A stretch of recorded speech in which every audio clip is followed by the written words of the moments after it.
Hi guys, it's the Forgetful Skull and let's chat about books or book. This week it's only one book again. I plan to do, I read this one and then I was about to read The Devil's Daughter by Lisa Kleypas, and then a migraine hit and I was out for a couple days. If you have like bad headaches or migraines, you get it. You don't want to, there's no way you're reading with that, right? So hopefully I'll get to it this week. Or next week. So this one is Gossip and it's an MM contemporary and it's Wanted Bad Boyfriend from T.A. Moore. Okay, so this one was kind of surprised. This is a 2-star and I was sort of surprised because this author, I've read like 5 or 6 of their books and they're usually like a 3 to 4 stars for me. I really enjoy them. I think they do characters fantastically. They're very unique, have a lot of depth to them. The storylines are something you don't see every day. Like one of the stories I read recently, he works for the gang, the local gang, and the other romantic hero cleans up crime scenes for bad guys. You know what I mean? So like stuff like this. So this was a very like Hallmark Lifetime for me, which I thought was kind of odd because this author kind of has a little bit of an edge to them. So I thought that was a little interesting. So the basic premise is Nate, and it takes place in an island in like Northern Ireland and everything. And it's a very small community. So Nate is a wedding planner at one of the local B&Bs and everyone tries to set him up. So his idea, very Lifetime, is to pretend date the island's bad boy. So people will stop trying to set him up and then just leave him at, single life. It doesn't really make all that much sense when you dissect it. So I was kind of surprised by that. But okay. So like he picks such bad boys that like his mom and his best friend, who is a douchebag, will no longer try to set him up and things like that. Which I don't really see them stopping, because heaven forbid Nate's like, hey, I'm okay single. Stop setting me up on dates. It just makes me uncomfortable. Like heaven forbid he can't like communicates with the people in his life, right? And the other guy is Finn, the island's bad boy, who is actually like a sweetheart. And Finn is like a character I'm used to with this writer. There's a lot to him. There's a lot of depth. There's a lot of introspection. There's layers to him. While Nate, I found very boring. Now there are like, there has been books and from this author that I don't personally like one of the hero's personalities, but I could see how other people would. I found Nate very like beige. Like there was no real depth to him. There was no real personality to him, which I was really surprised by. Because usually this author with characters like hits it out of the park, So I was like, what's going on? What's happening? Are you okay? Do you need to take a break? Are you burned out? Did someone force you to write this? Like, what's happening? So, and the gossip part of it is basically the island gossips all the time. And they say horrible things about Finn. And usually Finn tries not to let it get to him, but you see that, on the surface doesn't get to him, but you see that it does. Like in his POV, you see that it does get to him. Because of course, you know what I mean? So basically they pretend this pretend relationship and Finn agree. Whatever. The relationship, the fake relationship, how it started and Finn agreeing was very weak, for such a good writer. So I was kind of surprised by that.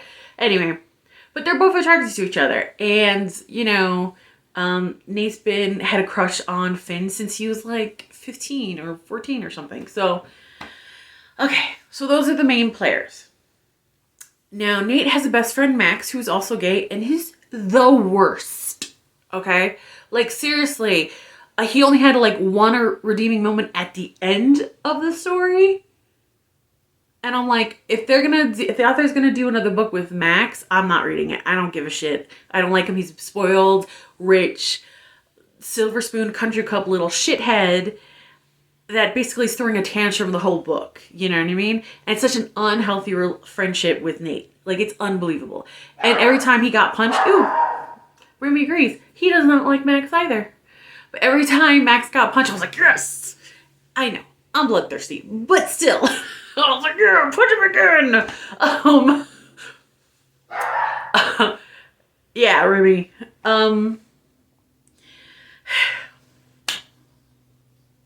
And like the rumors basically, and like, okay, so there was one instant that I thought like, if Nate, because Nate is very much presented as a doormat. He doesn't want to rock his comfortable life. He doesn't want to tell the people closest to him to stop. And I get with the mom, because the mom's recovering from cancer, so he doesn't want to upset her and be like, look, stop, you're pushing my boundaries. Okay. But with your best friend Max and him pushing your boundaries, you should be able to be like, bro, back the fuck off. And it should be okay. You know what I mean? Like, but he's such a doormat. And he has like no personality. He's such a doormat. He is where Finn is in the recovery services with the Coast Guard and a mechanic that he took over for his father who passed away. Nate is a wedding planner in the local B&B that's owned by Max's father, Teddy. And Teddy, guess what, is the bad guy in the whole book. Okay, all right. And Teddy hates Finn. And how adamant he is about it, I was like, oh, okay. I kind of saw the twist, but maybe you guys won't, so I won't mention what the twist is. But when Max was 15, he had a fake ID, and he tried to sleep with Finn, telling Finn that he was 18. Finn was like, no. Took him to his father and was like, he has a fake ID and he's trying to do this, you know. So the whole book, you think that's why Max is angry at Finn. And you think it, and like, I thought it was a very immature kind of thing, because even in Finn's internal dialogue, like, if Finn was tricked, his whole life would have been ruined. You know what I mean? And the thing is, like, it isn't till like really towards the end of the book where Nate's like, don't you think you should let it go? I mean, it wasn't even that big of a deal. And like, Max is like, no, roar. And then Nate immediately backs up. And I'm just like, no, if this is the reason Max hates Finn and tries to gossip, like says bad gossip about Finn to Nate's mom, who doesn't fall for it because she met Nate and she adores him. Go mom. So who knows how many like rumors he's been spreading about Finn. You need to stand up. Like, at this point in the romance, it's clear to everybody around that you've fallen for him. Even you know that you've fallen for Finn, and you're still letting your best friend say this shit. So it's like, bro, grab a pair of balls, or maybe you should borrow your mom's balls because she's got bigger balls than you. Tell him to shut the fuck up. Like, I was just like, Nate, I hated Nate. And the whole book, I was so angry because the gossip about Finn was so messed up, and like, no one did anything about it. You know what I mean? I guess the moral of the story was like, don't let gossip get to you, but it always does because you're human. You know what I mean? And I think it would have been a very satisfying ending if they like told the town gossip to shut the fuck up, or revealed why all this gossip, this false gossip was spread in the first place. Something. But you don't really get like a public, hey, you guys should be ashamed of yourselves stuff. And like, I get in real life that doesn't really happen, but this is a romance novel. Suspended reality. This is fiction. Give me retribution. You know, I was just like, it really made like the older sister protective part of me really like rear up through this whole book. And the reason it is 2 stars because I really liked Finn. He was interesting, had a lot of character to him, had a lot of nuance to him, and I wanted him to have happily ever after.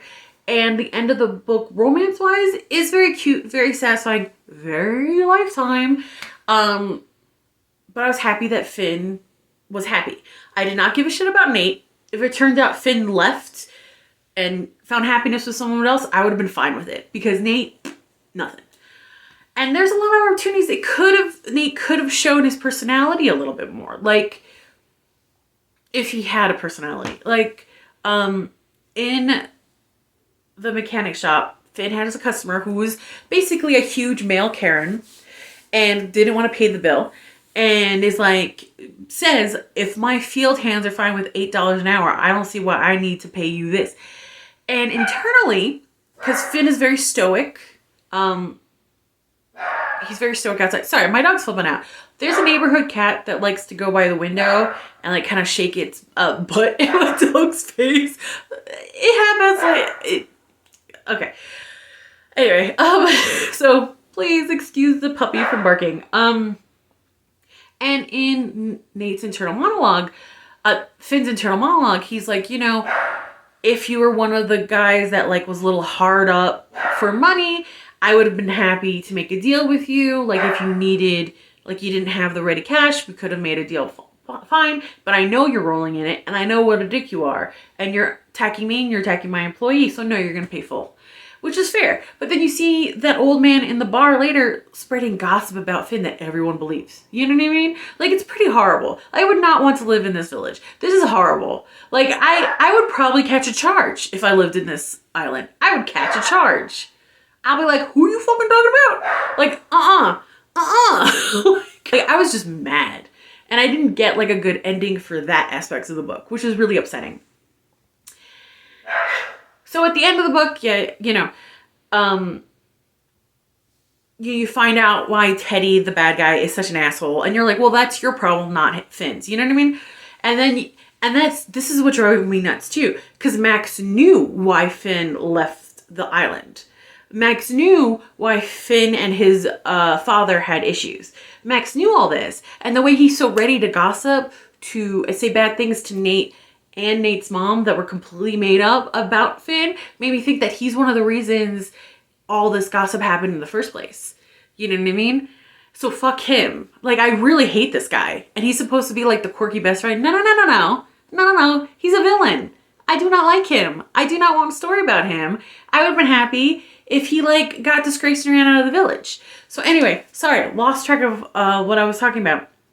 The customer, you know, the Karen male customer, lost track what I was talking about. It would have been really great if we saw Nate, because Finn's like, I don't want to engage in the gossip. No one's going to believe anything. Anyway, it would have been great if Nate like went around and started using the village gossip to protect Finn.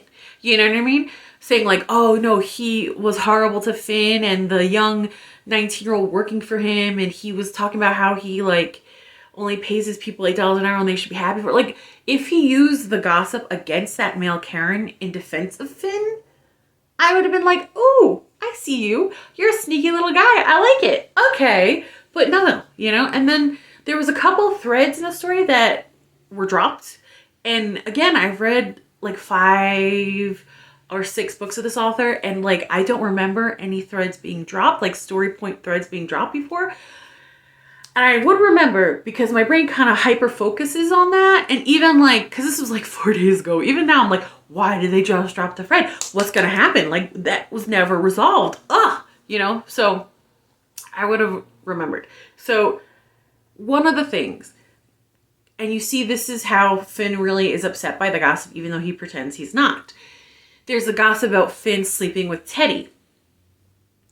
And Nate, like, is that true? And Finn's like, what? What if it was? Because he wanted Nate to be like, oh, I don't believe it. Because at this point, they're already falling in love, already in love. They're still pretending it's fake, but both want it to be real. Nate's gotten to know the real Finn, you know. And he's like, oh, you're right. It doesn't matter if it's true. And Finn's like, man, like this whole like heartbreaking monologue of how he really wanted Nate to not automatically believe the worst of him. And it really got me. And I was like, oh, do you need a cookie? Do you want a blanket? Do you need a hug? Like, I was just like, oh. And like, it was never picked up again. Like, he never had a conversation of Nate of like, you know, fuck you, fuck this, like, what the hell? It never had Nate apologize for it. And another thread, Finn saved, because one of the weddings, Finn saved the would-be groom from drowning. So the bride and the groom want him at the wedding. Teddy doesn't want Finn even on the property because he owns it. But Nate says he'll talk to Finn and see. Nate never invites Finn. And Teddy tells Finn about it, how like you're not allowed at this wedding, and Finn is like, internally he's like, Nate never bothered to invite me. You know, another heartbreaking moment in his POV. So Finn gets drunk and goes to the wedding reception, and I don't know, he wasn't even that bad. Like, I don't know, I didn't think he was that, maybe because he was the only thing I liked about the book. And, you know, you just feel his heartbreak so viscerally that I didn't find what he did really messed up. I found Max really messed up. And I was really happy when Finn punched him in the mouth. You know, again, Nate, like, barely, like, he didn't even have to be in that scene almost. Like, he was just so forgettable. And, like, he did the exact wrong thing. And then everyone blames Finn. And I'm like, okay, Finn shouldn't have gone there drunk, but Max deserved to be punched in the mouth. Even finally, Nate says, no, you deserved it, finally. And finally, at the end of the book, Nate punches Max in the mouth as well. Finally. But it's like, but at this point, Nate showing personality at the end, it's like, okay. But at this point, nothing. And like, again, that thread about Nate not inviting him, about Nate, that's another thread that's dropped. So there's two things that drop that Nate really hurts Finn, like deeply hurts Finn, and it's never addressed, it's never made up, it's never nothing.